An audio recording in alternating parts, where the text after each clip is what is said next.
Salamlar dostlar. Bugün sizinlə birlikdə vlog çəkəcəyik. Bugün səhər durdum, dedim ki, bəlkə şəhərə gedək yarmarkaya.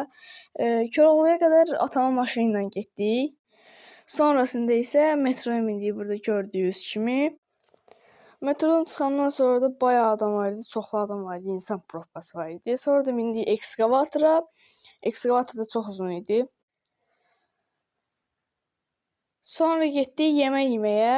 Orada dedilər bir 30-40 dəqiqə gözləməlisiniz. Nəysə dedik gözləyərik. Biz set sifariş vermişdik. Setin yarısı gəldi birinci, kartofili falan. Biz onu yedik, qurtardıq. Sonrasında pizza gəldi. Niyə belə gəldi bilmirəm, çox qəribə idi yəni. Sonra getdik yarmarkaya, burada gördüyünüz kimi həqiqətən yarmarkanı çox gözəl düzəltmişlər, bəyəndim. Orada bir kofe içdik, bir dənə şinyat yedik, bir dənə də qoru dondurma yedik. Həqiqətən çox dadlı idi kofe və şinyatlar. Gözəl vaxt keçirdik. Sonra da ekskavatora mindik yenə metroya düşmək üçün. Yenə də ekskavator çox uzun idi. Sonrasında da avtobusa mindik. Sağ olun, bugünlük bu qədər idi.